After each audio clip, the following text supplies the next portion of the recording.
दोस्तों, मेरा नाम डॉक्टर राकेश कुमार है। मैं नॉर्दर्न रेलवे सेंट्रल हॉस्पिटल नई दिल्ली में काम करता हूँ। सबसे पहले मैं सहायता सदन अम्बाला के सदस्यों का धन्यवाद करता हूँ कि उन्होंने मुझे आज बात करने का मौका दिया है।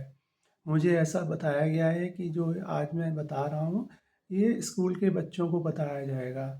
तो आज मैं उसी हिसाब से आपसे बात करूँगा।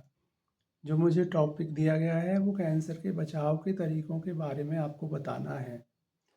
जैसा कि आप सब जानते हैं कि कैंसर एक बहुत बड़ी स्वास्थ्य समस्या बनकर देश में उभरी है। भारतवर्ष में करीबन 14 लाख लोग हर साल कैंसर के नए डायग्नोज होते हैं तथा करीबन 8 लाख लोगों की मृत्यु कैंसर की वजह से हो जाती है। भारत सरकार को कैंसर के बचाव तथा उसके इलाज के लिए करोड़ों रुपए खर्च करने पड़ते हैं। कैंसर हमारे परिवारों को न सिर्फ फाइनेंशियली झकझोर देता है बस बल्कि ये इमोशनली भी उनको ड्रेन कर देता है। कैंसर की वजह से परिवार में बहुत दुख और परेशानी का वातावरण हो जाता है। पर यहाँ पे मैं ये ज़रूर कहना चाहूँगा कि कैंसर का मतलब मृत्यु नहीं है। यदि कैंसर को सही समय पर डायग्नोस किया जाए तो इससे काफ़ी जान बचने की संभावना है। बट आप आज हम बात करेंगे कि कैंसर को प्रिवेंट कैसे कर सकते हैं। मैं कैंसर को एक लाइफस्टाइल डिसीज़ ही मानता हूँ। जो हेल्दी लाइफस्टाइल अपना से और उचित भोजन करने से हम कैंसर से काफ़ी हद तक बच सकते हैं। तो कैंसर के कुछ कारणों पर बात करेंगे जिन जिन कारणों को यदि हम रोक सकें तो उससे कैंसर के फैलने की संभावना भी बनी रहेगी। सबसे पहले स्मोकिंग। भारत में बहुत सारे लोग स्मोकिंग करते हैं और स्मोकिंग का ट्रेंड बढ़ता ही जा रहा है। इस ट्रेंड में मैंने अक्सर देखा है कि महिलाएं भी स्मोकिंग में आगे बढ़ चढ़कर भाग ले रही हैं। स्मोकिंग कैंसर का बहुत बड़ा कारण है। स्मोकिंग की वजह से गले का कैंसर, ईसोफेगस का कैंसर, स्टमक का कैंसर, कोलन और रेक्टम का कैंसर तथा पैंक्रियास, लिवर, गॉल ब्लैडर हर तरीके के कैंसर होते हैं। इसकी वजह से महिलाओं में ब्रेस्ट कैंसर भी देखा गया है। स्मोकिंग ना सिर्फ कैंसर का कारण पैदा करता है बल्कि ये रेस्पिरेटरी डिसीजेस जैसे कि emphysema and chronic obstructive pulmonary diseases को भी बढ़ावा देता है। स्मोकिंग को छोड़ना हमेशा ही बेनिफिशियल है। तो आज से हम प्रण लें कि हम कभी स्मोकिंग नहीं करेंगे। दूसरी ज़रूरी चीज़ है कि हम भोजन हेल्दी भोजन करें। तो ऐसा देखा गया है कि जो हम फास्ट फूड्स लेते हैं उनमें बहुत तरीके के केमिकल्स पड़े होते हैं जो हमारी बॉडी के लिए कार्सिनोजेनिक हो सकते हैं। हम ऐसा खाना खाएं जिसमें फ्रूट्स एंड वेजिटेबल्स की मात्रा ज़्यादा हो और उसमें प्रोसेस्ड एंड फास्ट फूड की मात्रा बहुत कम हो। तो अ, तीसरी चीज़ हम मैं ये कहना चाहूँगा कि हम एक हेल्दी लाइफस्टाइल अपनाएं। हम रेगुलर एक्सरसाइजेस करें और रेगुलर वॉक करें। यदि हो सके तो हम थोड़ा सा जॉगिंग करें और कुछ जिमिंग भी कर सकते हैं। ऐसा देखा गया है कि जो रेगुलर लेवल पे एक्सरसाइजेस करते हैं उनमें कैंसर की संभावना कम रहती है। वो महिलाएं जो बिल्कुल एक्सरसाइजेस नहीं करती हैं उनके अंदर देखा गया है कि पोस्ट मेनोपॉजल यूट्रस के कैंसर होने की संभावना या ब्रेस्ट कैंसर होने की संभावना उन महिलाओं में ज़्यादा रहती है। तो आगे से हम प्रण लें कि हम रेगुलर बेसिस पे एक्सरसाइजेस करेंगे। और अब हम बात करते हैं इन्फेक्शंस की। बहुत सारे इन्फेक्शंस हमारी बॉडी में लग जाते हैं। इनमें से बहुत सारे इन्फेक्शन यदि हम सेक्सुअली ट्रांसमिटेड डिसीजेस भी होते हैं। जो हम यदि अनसेफ सेक्स करते हैं या मल्टीपल पार्टनर्स के साथ सेक्स करते हैं तो इसमें हमें बीमारियां होने का खतरा रहता है।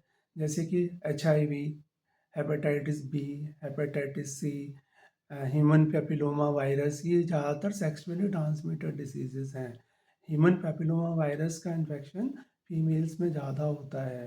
तो जिन फीमेल्स में ह्यूमन पेपिलोमा वायरस का इन्फेक्शन होता है उनमें ऐसा देखा गया है कि उनमें वजाइना का कैंसर, उनमें सर्विक्स का कैंसर, उनमें ब्रेस्ट का कैंसर, उनमें ओरल कैंसर और उनमें एनल कैंसर की संभावना काफ़ी रहती है। तो हम कोशिश करें कि हम जब भी सेक्सुअल एक्टिविटी करें तो प्रोटेक्टेड सेक्सुअल एक्टिविटी ही करें। दूसरी चीज़ है कि यदि हमारी बॉडी में कोई इन्फेक्शंस लगते हैं तो इमीडिएट डॉक्टर को दिखाकर उनका इलाज कराएं। जैसे हेपेटाइटिस बी और हेपेटाइटिस सी, ये हमारे लिवर कैंसर के बहुत कॉमन कारण हैं। यहाँ पे मैं एक बात और कहना चाहूँगा कि बहुत सारे कैंसर्स की प्रिवेंशन के लिए वैक्सीन्स भी अवेलेबल हैं। जैसे कि ह्यूमन पैपिलोमा वायरस, ये यंग फीमेल्स में ज़्यादा होता है। तो यदि यंग फीमेल्स को ह्यूमन पैपिलोमा वायरस की वैक्सीन लगा दी जाए तो उनमें सर्वाइवल का चांसेस बढ़ जाते हैं।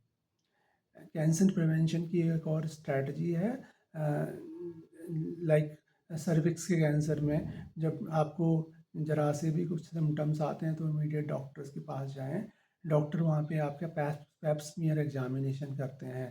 वजाइना से वो आपकी वहाँ पे एक स्मीयर लेते हैं और उसको जब लैब में टेस्ट करते हैं तो कैंसर बहुत ही अर्ली स्टेज पे डायग्नोज हो जाता है।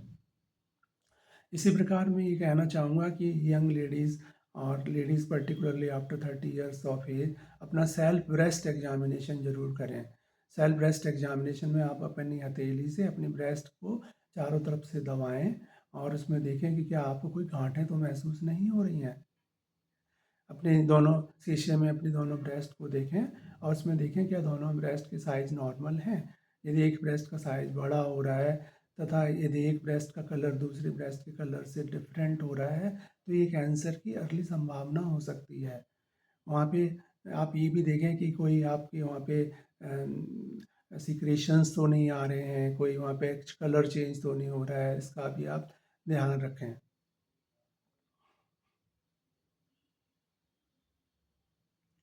और कैंसर के बारे में बात करें, अवेयरनेस फैलाएं कैंसर के बारे में। कैंसर के बारे में आप जितनी बात करेंगे, जितनी जानकारियाँ जुटाएंगे, उतना आपको कैंसर से बचाव होने की संभावना है।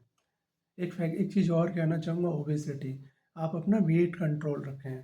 कैंसर की संभावना उन लोगों में ज़्यादा होती है जो ओबीज होते हैं, जिनका वेट ज़्यादा होता है, जिनका बॉडी मास इंडेक्स ज़्यादा होता है। तो अपने वज़न को कंट्रोल करें। कोशिश करें कि हमारी जितनी हाइट है उसमें से यदि हम अपनी 50 माइनस करें तो उससे ज़्यादा हमारा वेट नहीं हो, 100 माइनस करें तो उससे ज़्यादा हमारा वेट नहीं होना चाहिए। जैसे मेरी 172 हाइट है तो मेरा वेट 70 के आसपास ही होना चाहिए। इसी तरीके से यदि कोई गर्ल की हाइट 150 सेंटीमीटर है तो उसका वजन 50 के आसपास ही होना चाहिए। ओबेसिटी एक बहुत बड़ा कारण है कैंसर होने की, कॉमनली कैंसर होने की एक बहुत वजह है। इसी तरीके से जैसे आपको मैंने फीमेल्स में बताया है कि कैंसर के प्रिवेंशन के लिए अर्ली जांच जरूरी है, ऐसे ही आजकल मेल्स में भी बहुत सारे टेस्ट होते हैं जो डॉक्टर्स कराते हैं। पर्टिकुलरली 40 इयर्स के एज के बाद मेल्स में प्रोस्टेट कैंसर होने की संभावना काफ़ी रहती है। तो उन केसेस में यदि हम एक प्रोस्टेट स्पेसिफिक एंटीजन टेस्ट होता है, जिसको एक ब्लड टेस्ट है, उसको डॉक्टर्स जांच करके जल्दी पता लगाते हैं कि मेल्स के अंदर प्रोस्टेट कैंसर हो रहा है कि नहीं हो रहा है। तो उस जांच से हम जल्दी से पता लगाया जा सकता है कि उसमें कोई प्रोस्टेट के कैंसर होने की संभावना तो नहीं है। तो फ्रेंड्स, आपको मुझे लगता है कि जानकारी मिल गई होगी कि हाँ, मैं एक चीज़ और कहना चाहूँगा कि आप अल्कोहल का भी कंजप्शन ना करें। अल्कोहल के भी